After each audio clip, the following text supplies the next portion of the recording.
So welcome everybody. We're going to wait a few minutes to get started. Sometimes when we do these kind of things, we put our staff in the guest mode, so the speakers will show up bigger. I'm guessing our team at CCC, Capital Consulting, has decided to let us all be in the same room, which is sort of exciting.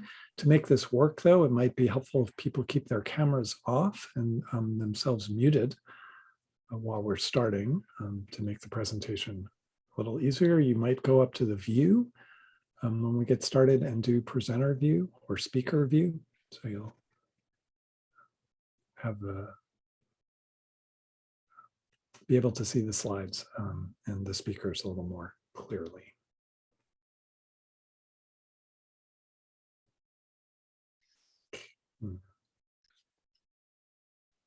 In true AHRQ fashion, I'm going to give it another 1 to 2 minutes to allow those people who are still connecting through Zoom before we get started, but we will in a moment.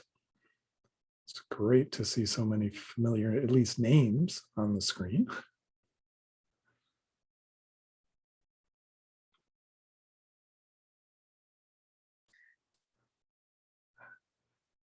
Thanks, Eileen. Yes, this is the new AHRQ that we'll all come back to. No, not really, folks. But it is fun to imagine what space could be.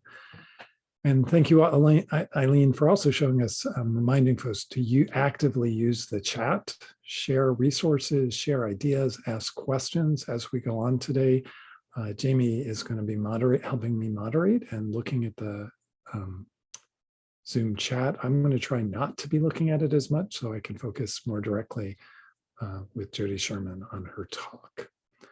Okay, with that, I expect we'll get a few more people, but I want to reward those who came and get started. Yes, Eileen, this is being recorded, so everybody should know this should have got it when you signed on, but this webinar is being recorded. So with that, welcome everybody to the first in my director series of the AHRQ Directors Speaker Series. We started these a few years ago with the intention of bringing in innovators, creative thinkers that we don't always have a chance at AHRQ to get to interact with and have them help us expand our thinking, challenge our thinking as we move forward in our work together. Really excited today as we kick this off to be focusing on the issue of climate change and climate justice, one of the administration's and the Secretary of HHS's high priorities. And it is my pleasure to welcome today for our first speaker, Dr. Jodi Sherman. I'm going to do the bio, and in true Washington, D.C. fashion, I'm going to give you a long bio to show how important I think her work, and then I'm going to turn it over to her and to Dr. Sherman to let her, instead of just do this as a dialogue, we're going to do a short slide presentation to really bootstrap people up. Then she and I are going to have a dialogue and then invite questions from the group. So please get your questions ready. Dr. Jodi Sherman is an associate professor of anesthesiology at the Yale School of Medicine and also an associate professor of epidemiology and environmental health sciences and faculty in the Yale Center for Climate Change and Health in the Yale School of Public Health. She's the founding director of the Yale Program on Healthcare Environmental Sustainability and the medical director of sustainability for the Yale New Haven Health System. Dr. Sherman is an internationally recognized researcher in the emerging field of sustainability in clinical care. And that's why I thought it was so appropriate to invite her to be our first speaker. As many of you know, our thinking on climate change really is on 3 different levels: on sustainability of the healthcare system and decarbonization. How does healthcare not have such an effect on climate change? Secondly, on how healthcare systems respond to climate change and are better prepared to create and help people thrive in health and healthcare and well-being moving forward. That'll be a topic we'll come back to later in the year. And third, the issue of climate justice, and that's also an important topic for us. But today, we're going to focus on decarbonization and sustainability. Dr. Sherman's research interest is in the life cycle assessment of environmental emissions, on their human health impacts, and the economic impacts of drugs, devices, and clinical care pathways within health systems. In her work, she seeks to establish sustainability metrics paired with health outcomes and costs to help guide clinical decision-making, professional behavior, and organizational management towards more ecologically sustainable practice to improve quality, safety, and value of clinical care and to protect public health. Now, I took that from her website, but you can see how well aligned she is with AHRQ. And like folks at AHRQ, Dr. Sherman likes to think across disciplines. She routinely collaborates with environmental engineers, epidemiologists, toxicologists, health economists, health administrators, health professionals, and sustainability professionals in her work. Dr. Sherman, it is a privilege to welcome you today. Well, it's a privilege for me to be here, David, and thank you so much for this invitation. I'm going to share my slides. I don't know if I might have to, maybe if I click on this little button that says pin, that might make me large and see if that, does that work? Our staff, if they move on their view screen to speaker view, when you do your slides, they'll see you in your slides. Okay, so then I will remove my pin then, and let me start sharing my, I just have a few slides here.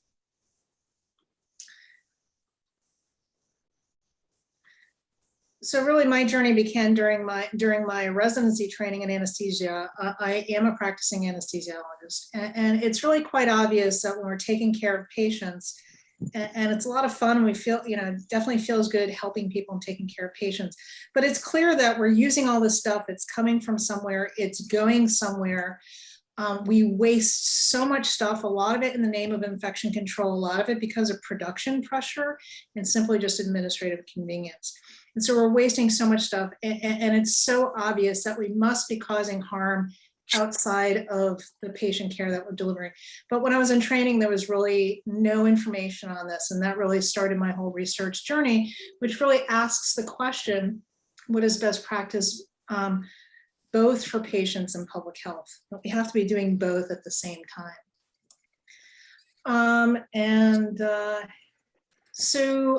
We collaborate, my research group collaborates with the Lancet Countdown on Climate Change and Health. They have one of their metrics, 3.6, is on healthcare sector mitigation. And what we've discovered is that globally, healthcare is responsible for nearly 5% of total global greenhouse gas emissions. And in fact, similar fractions of toxic air pollutants, which is the #1 killer non-communicable disease right now. We know in the US in particular that healthcare is nearly 18% of our GDP. That's twice that of other high income nations, and healthcare globally is 10% of our economy. And clearly you see here that the US is an outlier and we're #1, but not really in a good way. So 1/4 of the global emissions from healthcare are coming just from the US, even though we're only 4% of the global population. Now, if we have the best healthcare outcomes in the world, there might be some justification as we transition to a more sustainable economy. But in fact, we know that that's not really the case. So we associated our results with the Institute of Healthcare Metrics Healthcare Access and Quality Index. In fact, we did the same study with the World Development Index that'll be coming out, the next Lancet Countdowns iteration at the end of October. And so what you can see is if you look at per capita healthcare greenhouse gas emissions, and then the Healthcare Access and Quality Index. So you want low emissions and high quality, right? So up in here in the green, you see the European countries, notably France here, which has about 450 kilograms of CO2 emissions per capita and one of the best healthcare systems globally. And you go all the way out here to the right. So I've already said we've got the highest per capita healthcare greenhouse gas emissions, but we don't have the best healthcare performance. In fact, we're about 4 times the emissions of that of France. And so actually what this tells us is there is room to reduce our emissions without sacrificing healthcare access and quality, and I would argue even increasing them. So right now we know that 10% of the population is uninsured in the US, and about 1/3 of our services are low value or wasteful. So there is opportunity to reduce our emissions, increase access and quality. So delving into the US healthcare, this is our latest update. This was recently published in Health Affairs with the most recent, this is an economic input output model. And the short story here is that our emissions are rising. There was a little dip here in 2012 having to do with changes in available renewable resources in our energy grid. But overall, our per capita emissions are rising, in fact, higher than any other nation in the world at 6% annually. And our national greenhouse gases in the US from healthcare are 8.5%. So 8.5% of the US's greenhouse gas emissions are coming just from healthcare. And if US healthcare were a nation itself, it would rank 13th in the world for greenhouse gas emissions. So we're out of balance here. This is quite serious. So where within healthcare these emissions come from, that's important to know, so we know where to do our mitigation. So the scope 1, 2, and 3, that I don't want you to be confused about that. That is a global reporting standard for where the emissions are, so we know how to have accountability and interventions. Scope 1 are things that are directly emitted from a hospital rooftop, from like your boilers, and also release of inhaled anesthetics. Scope 2 is from purchased electricity. Scope 3 are all emissions associated with the supply chain. And about 80% of US healthcare emissions, 70% globally, 80% in the US comes from the supply chain. Notable outliers are pharmaceuticals and chemicals, medical devices, and food. These are things that we have direct control over and how we deliver our care. Healthcare administrators, clinicians, and to a certain extent regulators and oversight bodies, because they drive a lot of the practices that contribute to waste. So, but we're the ones who control the demand and the what is appropriate use of these supplies. Manufacturing regulators, they control what's embedded, what goes to marketplace. So it tells us different areas, different levers to try and impact change. And generally, actually, I'll come to that further. But we did a further assessment of US healthcare pollution. And even though this talk is focused on climate change, there's other pollutants of concern, and both air emissions, toxic air emissions like PM 2.5, ozone, as well as greenhouse gas emissions, they all stem from combustion of fossil fuel. But if you put all the greenhouse gas and non-greenhouse gas emissions together, convert that into some metric of disease burden, we estimated in the US, our most recent paper, 388,000 disability adjusted life years lost annually, especially from particulate matter.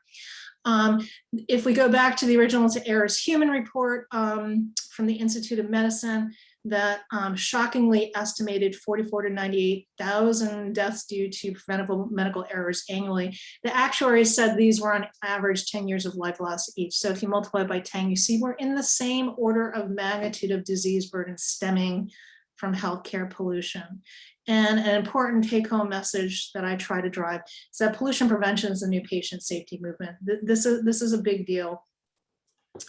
And so when we think about quality improvement, really what we're trying to do is maximize value, meaning the best outcomes for patients and populations at the least harm to environmental health, social impact, as well as financial costs. So this is really an expanded view of what we mean by high value care. And then we think about designing for improvement, and particularly how do we reduce healthcare pollution. The big areas to think about is that there's two ways to decarbonize healthcare. One is through reducing activity. We don't want to do this in an unsafe manner, but we want to reduce low value care, reduce waste in the system. The other is to reduce the carbon intensity of what's embedded in the stuff that we use. So, and then of course, disease prevention, is a big part of this. But the idea here is that there's two main ways to reduce the carbon intensity of the care that we provide. And then finally, what is best practice? I mean, we don't know yet. There's some information that can give us some guidance in some specific areas, but by and large, there's a big information gap. And importantly, life cycle assessment, which is a science that is the gold standard science to quantify emissions. That includes, it's an environmental engineering approach that includes emissions embedded from natural resource extraction, manufacturing, transportation use, and eventual disposal. This information is lacking for whole medical products. And so there's a lot of area of work that needs to be done there. We need a unified system of greenhouse gas reporting. This has to occur both on the level of healthcare facilities. This is a very hot topic right now, where energy and resource consumption occur. And also we have to unify a reporting structure of how we implement mitigation practices and track progress in the clinical settings. And these solutions, not only there are general problems, but we need to tackle areas that are locally feasible and effective. And importantly, we need to compare environmental performance, and that requires matching facilities and clinical activities to establish best practices for organizations and for clinical specialties. And I will end there and open it up to David.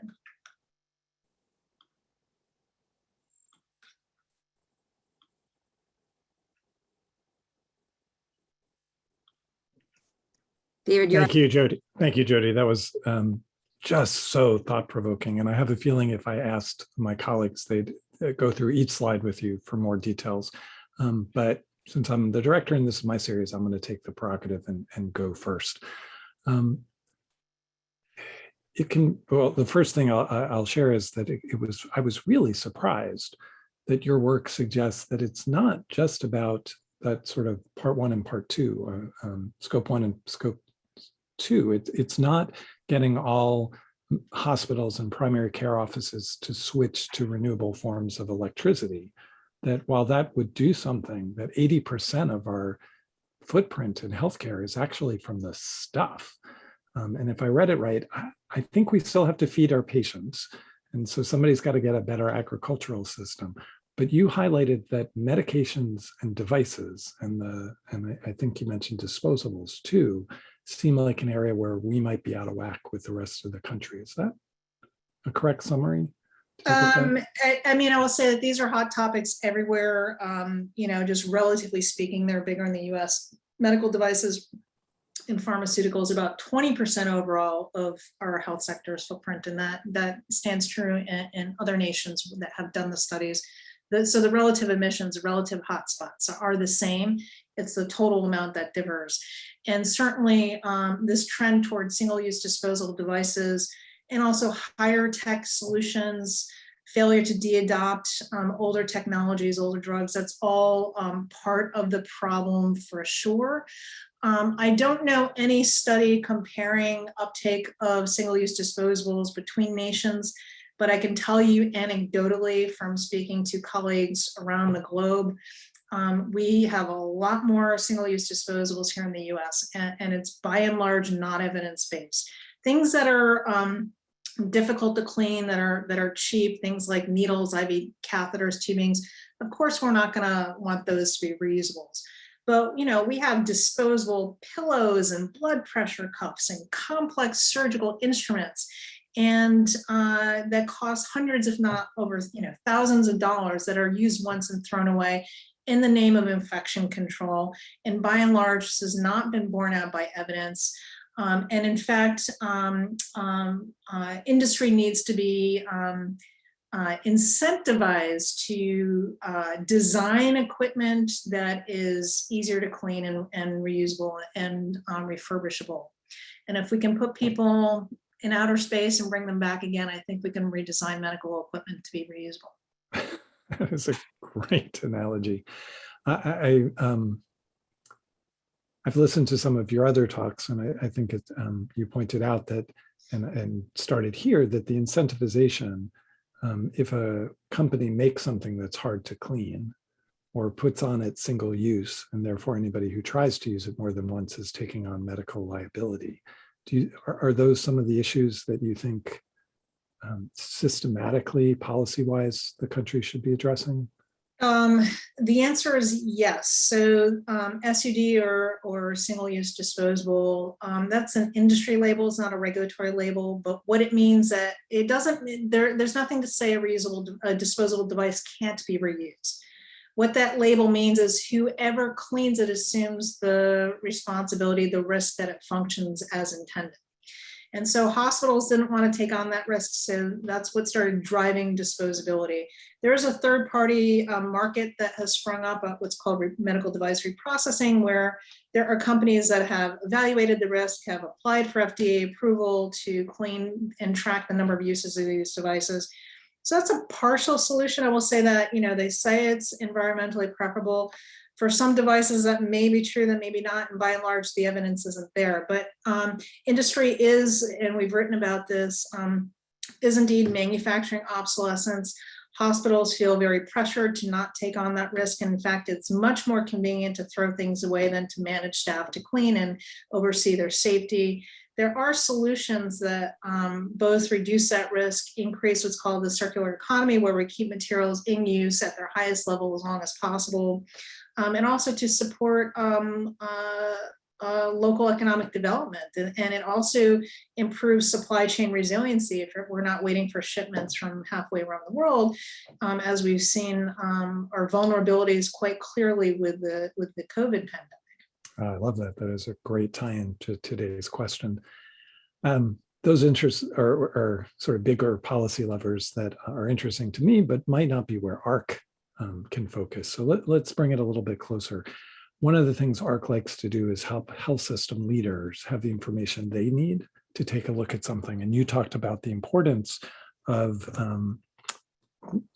local level, facility level, health system level, standardized reporting of their greenhouse gas emissions. Are there tools and techniques and guidance already out there that, or does that still need to be developed? Well, it's a bit of both. So there are international reporting frameworks and standards called CSR, Corporate Social Responsibility Reporting Frameworks. Some examples are the Global Reporting Initiative, the Carbon Disclosure Project, the Science-Based Targets Initiative. So there are several frameworks, and it's kind of like it's a spreadsheet. It's an accounting tool. How much energy do you buy, and then multiply it by the emissions factors. So that part is not so hard.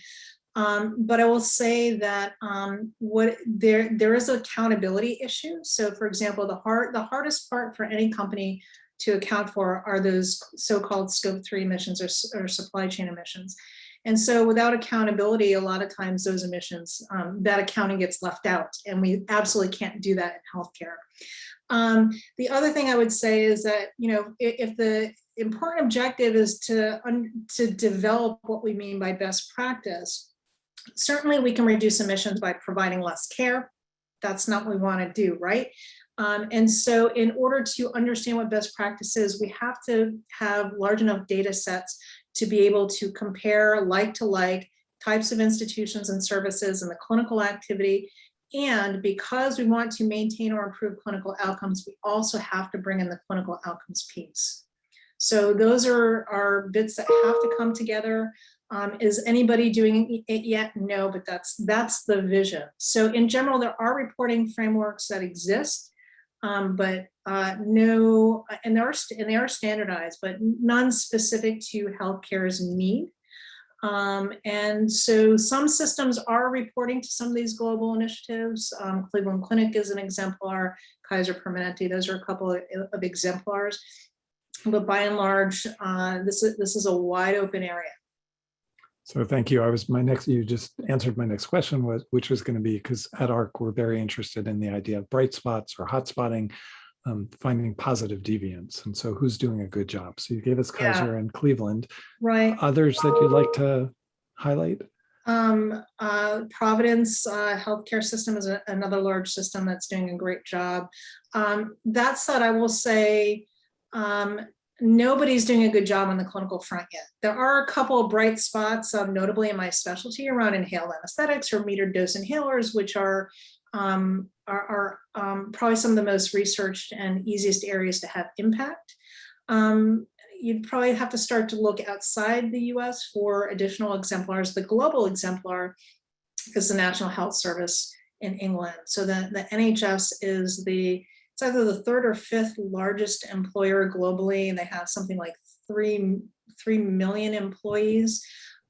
They had the Climate Act of 2008, which mandated that they draw down their national emissions essentially in line with what then became the Paris Accord, which is, by 50% by 2030 and 100% by 2050, or net zero is the phrase.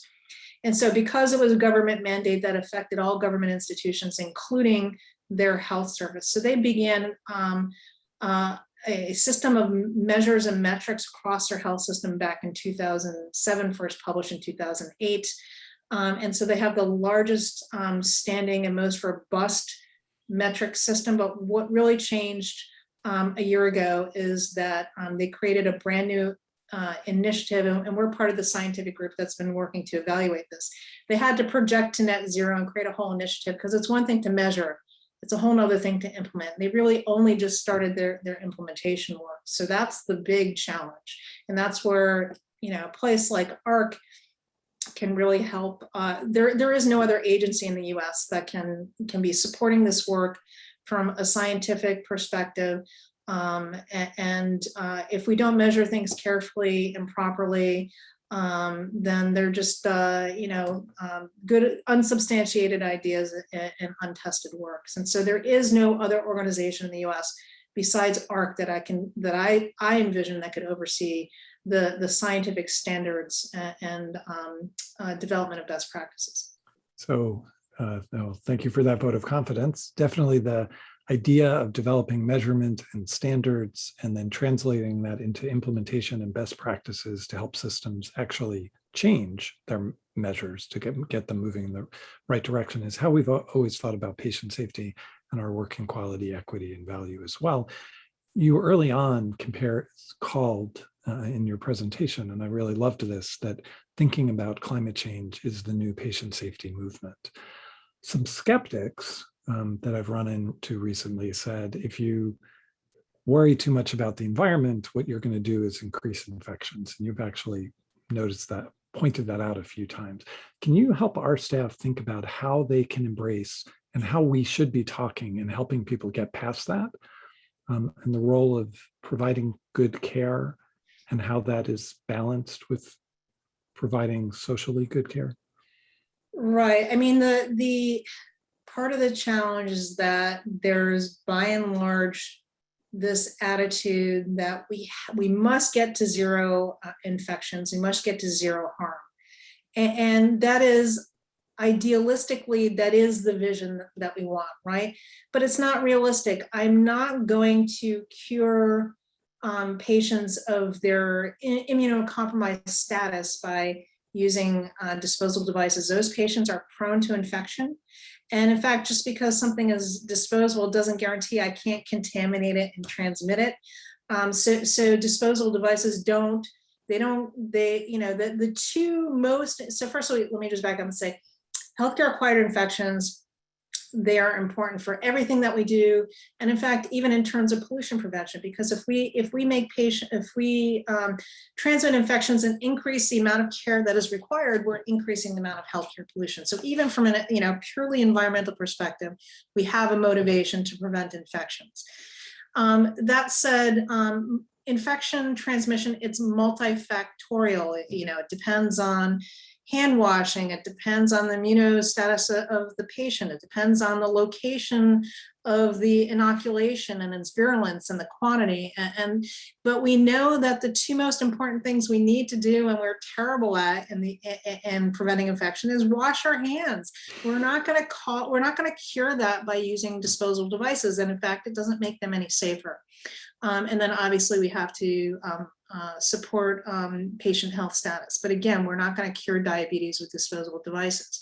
So I think, overarching to answer your question, first we sort of have to dispel this notion that, and this is the hard part, like how do you, aim for the lowest possible infections, but be realistic? So we can't get to zero infections. That's number one. The part of the problem is that if we're being judged, if we're being financial penalized or incentivized in ways to get to zero that drive unnecessary consumption of resources. If the Joint Commissioning comes in and says these things need to be disposable, or the example I give are laryngoscopes, which in my specialty, the handle, it's a low risk device. You hold on to it. It requires point of care, low level disinfection with a chemical wipe. Well, there was a CDC loophole, and industry was all over this, in fact. And the Joint Commission said, look, industry says this is an intermediate risk device, which means it has to go down to central sterilization supply for a minimum of high level disinfection. Therefore, your choice is you need to now start sending all these devices down to that department, or you can go to disposal. And by the way, you got to fix this quickly because you're going to be cited. So what does an organization do? They go to disposables. And this is one example of 100,000 devices out there, and it's a common problem. Can I just want to clarify what you were saying is you believe that the handle scientifically should be called a low risk device, but somebody reclassified it as intermediate, causing this problem? Yeah. So I'm not saying, I would say that there is a classification standard, the Spalding classification that's been around for decades, has been adopted by the CDC, that stratifies infection risk based on high, intermediate, and low risk. So devices that need to be sterilized are those that enter normally sterile cavities, the abdomen, and the chest, the cranial cavity. Those areas are normally sterile, so your devices need to be sterile. An intermediate risk device is something that goes into an area of mucous membrane. So for example, the mouth. The mouth is quite dirty. You don't need a sterile device to go in the mouth. We go to restaurants all the time and use silverware, but the silverware was clean. And so the regulations say that these need to be a minimum of high level disinfectant. And then things that are low risk are things that just touch intact skin, things like blood pressure cuffs. So those can be treated at the point of care. So this handle, which like a blood pressure cuff just touches skin, is classified as low risk. Now, have there been outbreaks possibly tied to a handle? Sure, but if you look carefully, it's at the literature, you'll learn that there are either lack of guidelines in that or deviation from guidelines in that institution. So that means you have to fix the problem there. You can't just say, you shouldn't say across the board, let's just go to disposables, right? That's not a realistic solution, because then everything is going to be disposable, right? And so in the case of the laryngoscopes, and it's just an example, the Joint Commission will come and say, and then what industry says, so industry should not be, or is not in the business. In fact, there is a standard, a global standard. Their job is, in their instructions for use, is not to say what the infection risk of the device. That's not their job. That's the job of the epidemiologists, the scientists. Their job is to say, this is the device, this is what it does, this is how here's 5 different ways you can clean it safely. But what ended up happening with this loophole is that suddenly industry started stamping, oh, this is intermediate risk on the IFU. That's not their job. But the CDC says, well, what does industry say? And the Joint Commission says, well, your device says it's intermediate risk. So now you have to send them down to CSS or go to disposable. And with all the regulatory complexity, we need to quickly put out the fires. And so an institution will just go to disposables. And this is one example of a wave across the nation of devices going to disposables. So, getting back to your question is, how do we dispel this notion? We need to work carefully with SHEA, those who write the infection control guidelines. We need to be more realistic about what the outcomes are and the financial incentives in terms of compliance, and industry needs to be reined in. They need to, the FDA could do things like ask industry to prove that a device must be single-use disposable, instead of what they're doing is they're eliminating reusable options, is what industry is doing. So it's a multi-pronged problem.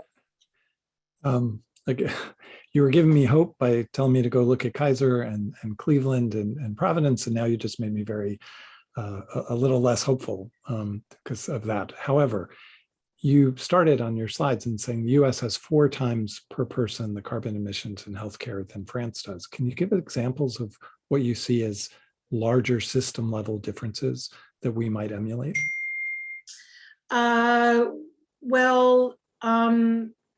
The answer is I'm not an expert on the French healthcare or system. any country, and Right. NHS. I do think big areas of opportunity include the number of devices and just the overall resource consumption. In a country like the NHS, that because they're a national health service, or if you go to low income nations, but then you get into quality issues, they are more clearly resource constrained. Versus in the US, those things that get reimbursed, those are the things that, certainly get used and abused more. Or there's, really sort of a lack of accountability. I mean, I call it the candy store culture. You walk into the supply room in the hospital and you can just pick and choose whatever you want, take as much as you want because it's as if it's free. A lot of the resource that we use in healthcare, it's as if it's free. It's not, but that's sort of the perception, the culture that we have. Versus if you're in a more resource constrained situation, or that you are in tune with that, you're more naturally prone to try and conserve resources. And I just remember, being at the early stages of the pandemic as an anesthesiologist, being on the front line, where we didn't know, and I'm in New Haven, Connecticut. We're right on the penumbra of New York City. We were heavily impacted. Our hospital was in the very early stages, was overrun. I didn't know if we were going to be in the same situation in New York City with people dying in the hallways for lack of resource, human and physical resource. And I didn't, I sort of, and so we're seeing devices being reused or extended in use. And less than ideal, but in fact, done overall safely. And everybody had this conservation mindset. How can I try not to waste? So it wasn't just the PPE, the drugs. Like we had everything on shortage. So there was a sudden conservation mindset. As soon as our supply chain was secure, that mindset went away. And you know what? There are limited resources globally. There are limited resources here in the country. Just because we're not feeling it in the moment doesn't mean we're not in a state of shortage. In fact, we already are. And so to answer your question, I think we're just much more wasteful in the US, and there's just no accounting or accountability. So things that, AHRQ can do are things like projects can account, great projects account for the amount of stuff that we're using, account for their costs, and look at what their associated emissions are, and look at alternatives, whether it's alternative drugs, alternative clinical care pathways, or different ways of achieving the same outcome, different supplies, reusable and disposables, and keeping that clinical outcome constant, or looking at the clinical outcome, which might be ethical. So I would just argue for clinical equipoise. So assuming the same outcome, how can we account for the devices, the drugs, the stuff that we use? How can we look at the costs, which is already an important issue and has been for a very long time? And how can we associate the emissions? And how can we improve those things? So that's the kind of thing that AHRQ can help with. These are the big questions that we needed to be hearing about. And I hope you'll send me your article on what you did with the use of, and I can't remember, I apologize. No, an inhaled the inhaled anesthetics? Yeah. Yeah, sure. And how you saved your health system money while improving the quality of care at the same time, so that there were other ways to provide excellent source of care to patients that were actually evidence-based and took out one of the most toxic chemicals from your teams. I thought that was a great story, and that it saved money while providing higher quality care. Those are the bright spots that I saw Jamie come on, and that's a reminder that we're in the last third, and there were some great questions. I'll start with one, Jamie, that I saw. Is how would you suggest, Jodi, that AHRQ think about telehealth and the potential of telehealth to both increase use or decrease use? Yeah. That's a really great question. In fact, we did this study pre-pandemic that was just published. We were looking at telehealth and preoperative anesthesia clinics. So we evaluate patients prior to their surgeries to understand all the health issues, make sure we have all the necessary information that we have, and that their health is optimized prior to their surgeries and their anesthetics. And so what we found and the idea was, well, was twofold. We know that there are too many tests that are ordered, so it's a forever problem. So we instituted new guidelines around that, and we created a triage system to contact patients in advance to determine whether or not they needed to come in person. So essentially 2 interventions. And ultimately what we found is that even with new guidelines, we still can't get people to stop. Still a problem of ordering too many tests. That's a bigger problem. But surprisingly, what we found was that we expected, since people were not coming to the pre-admission testing clinic in the hospital, that their commuting emissions would go down. And it turned out it wasn't as much as we thought. And the reason why is because patients usually come the same day and have one-stop shopping, in a sense. They would get all the tests that they need. They would pick up whatever drugs that they need and see the clinic staff all on the same day. Versus if you do it via telehealth, sometimes the patients still had to go drive and get their tests. They still had to drive and pick up prescriptions.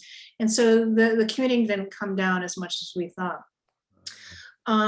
In the case of the pandemic, one of the really interesting things that is very helpful to reduce emissions is the shutting down of unnecessary clinic space, because those buildings, even though they're not the biggest source of emissions, they are certainly a substantial source of emissions. Now, everything I say, obviously, there's a whole area of, well, is telehealth safe?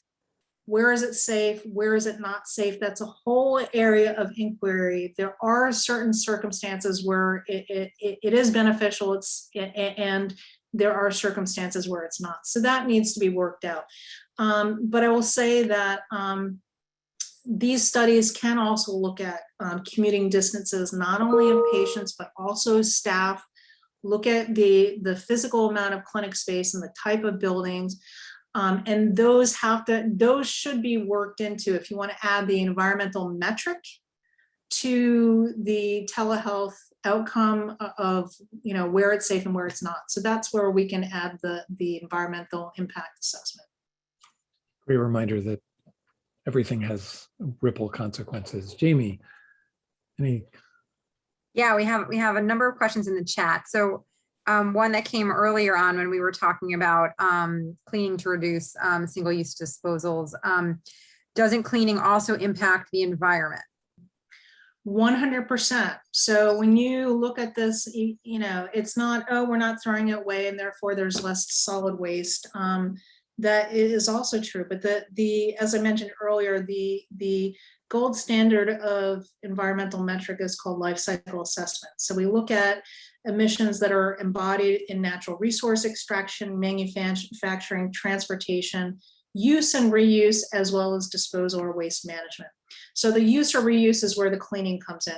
So you absolutely have to look at the energy of the sterilizers, the soap, the chemicals, and the amount of cleaning. So the example I gave, the laryngoscopes, the reusable is rated for 4,000 uses. So if you want to compare one use of a reusable versus a disposable, in the case of the disposable, you're looking at one, natural resource extraction, packaging, transportation, manufacturing, and then disposal.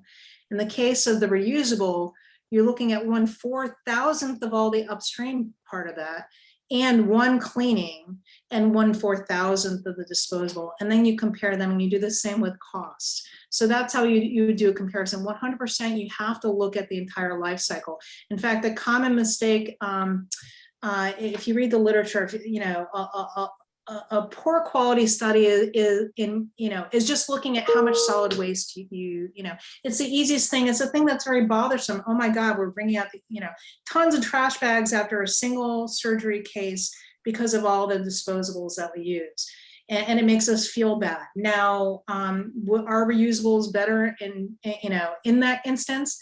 Well, you have to look at the whole life cycle to understand that. You can't just focus on how much solid waste is generated. Okay, another question. If the US was able to switch to 100% renewable energy, would single-use disposables still be a problem for greenhouse gas emissions? That is, if all energy inputs were clean, would disposables be less of an issue?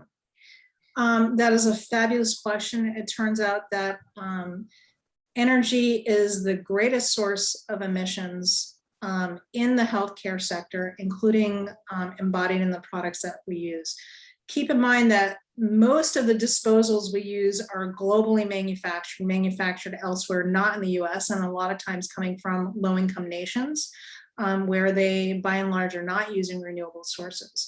But we're cleaning with renewable sources, and in fact, that would make reusables look more favorable. But even if we had zero emissions from energy, carbon is not the only issue here. We've got a solid waste, we've got a plastic crisis with plastic, macroplastic clogging up our waterways, and microplastics. So the plastics don't disintegrate, they just break down into smaller and smaller pieces. Plastic is now found in drinking water ubiquitously around the world. It's found in human stools, it's found in wildlife stools. Even if we went to 100% renewable, we still have other pollution problems.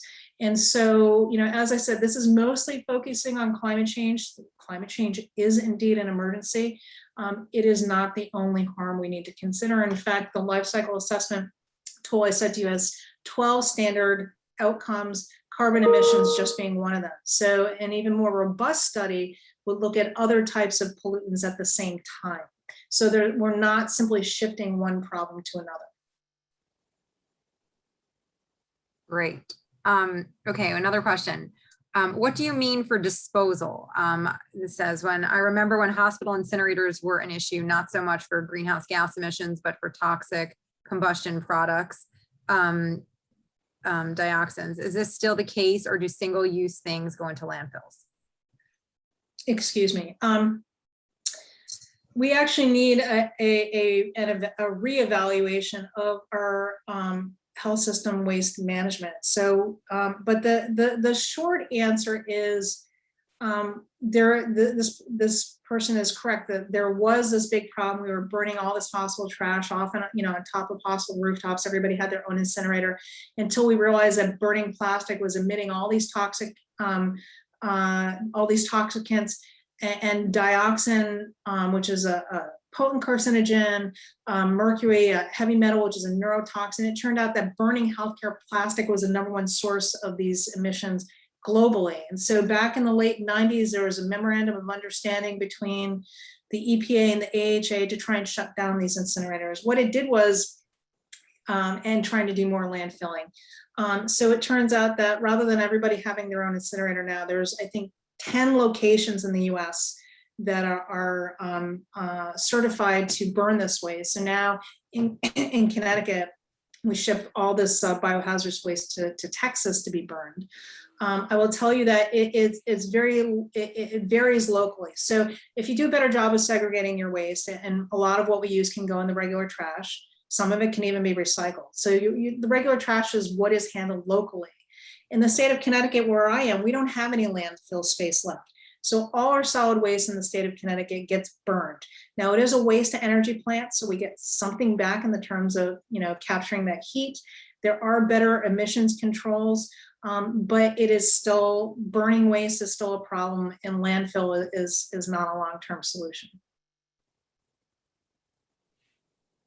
By the way, I'm seeing a lot of chats going on. I mean, a lot of comments in the chat and a lot of questions. This is really exciting. Clearly, we were hitting on a very important topic. Okay, another question. How can AHRQ help convince payers to stop paying for low value tests and care and disposables when reusables are safe? That is a brilliant question. And I think the way to do it is, again, to fund research and to answer questions around clinical equipoise. If we have different ways of doing the same thing safely, add the emissions component. You can look at things like surgical site infections, healthcare acquired infections. Those take a lot more numbers to power, so that I think it's a fraction of what AHRQ is going to do. But I think developing that research and information data set is going to be critical. The other thing is to engage more with those who set who set the policies around, or the standards and policies around infection control, who are starting to get savvy about the fact that we don't have unlimited resources, whether it's financial or environmental, to try and prevent even one infection, right? We have to practice risk reduction. We need to take a risk reduction approach. Historically, that was the case. At some point, it shifted in the opposite direction, all probably well-intentioned, right? Nobody wants a patient to be harmed.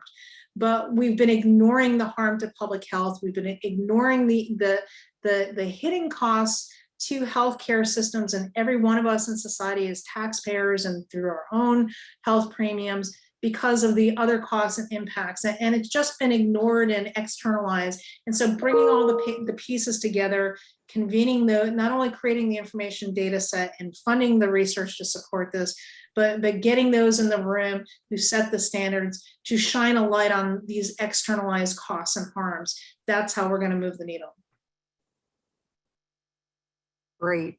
I think what you just said kind of touched on some of the answers to this next question, but I'll ask it anyway. And major barriers to health systems implementing these environmentally sustainable practices, and what are strategies that can counteract these barriers, or what can AHRQ do to help support that?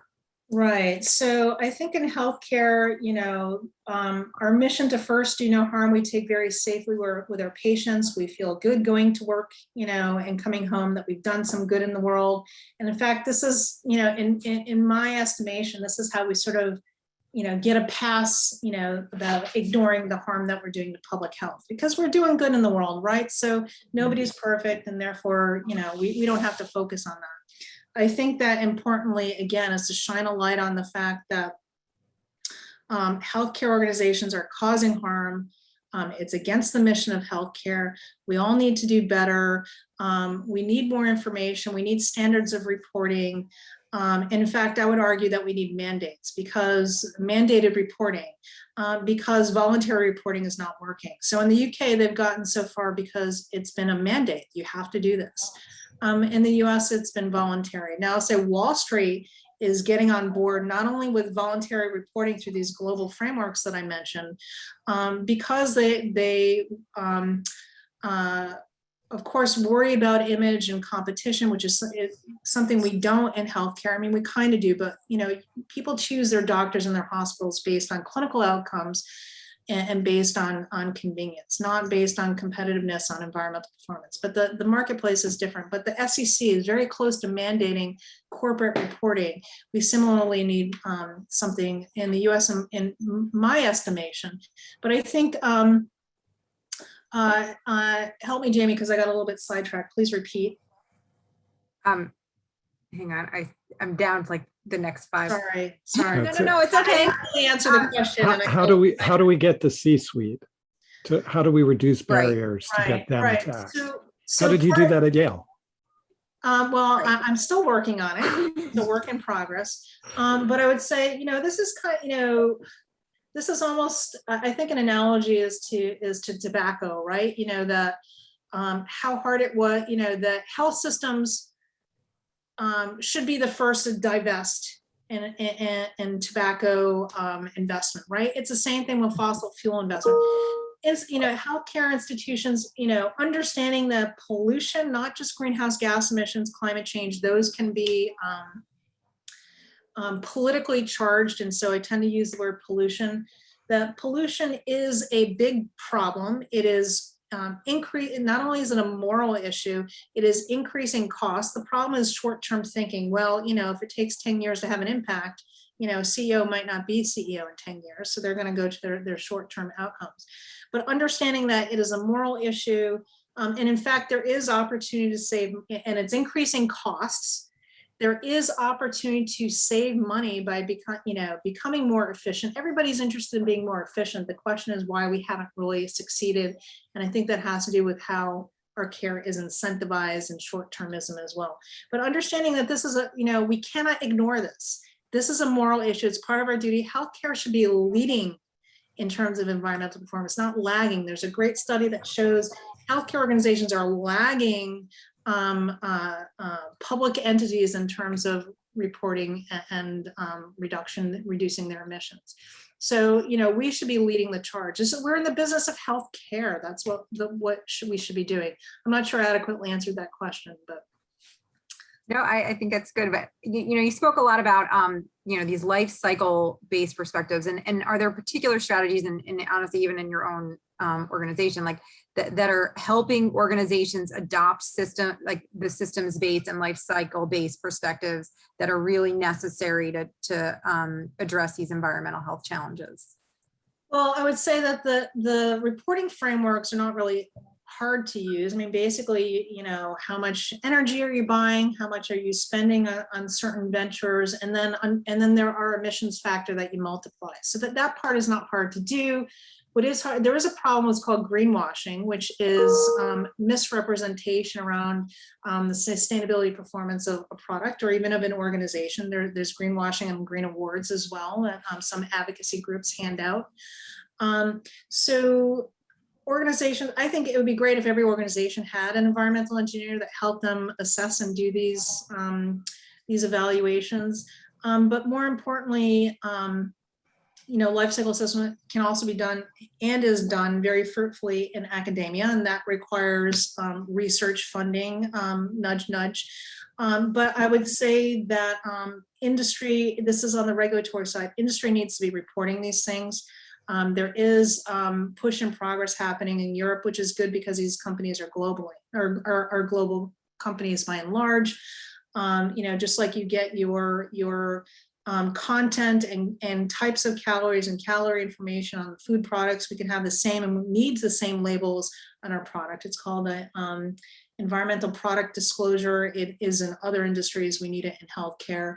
And something else that's happening out of Europe and particularly out of the UK is that they're mandating that the companies that they do business with do their own CSR reporting and not just reporting. And part of the greenwash, as I mentioned earlier, is not reporting scope 3 emissions. That not only do the corporations who want to have a contract with the NIH, not only must they report, but they must have transparent. So these frameworks are transparent, they're not proprietary, and that's really important. So not only must companies be reporting, but they must be strategically drawing down their emissions according to science-based targets and timelines. And so within a few years, if companies don't do that, they're going to lose businesses. It's about leveraging procurement weight, but understanding, what's a green product and what's not, until we have standardized, transparent, third-party verified reporting, it's going to require a lot of research. So Jamie, I know there are probably more questions from the team, but we're getting close to the end. So Jodi, I'm going to ask just a couple of sort of wrap-up questions. The first, just to allow you to connect with our team, what are some things that you've been reading, watching, doing recently that are giving you hope and inspiring you? And this doesn't have to be just in this field. Just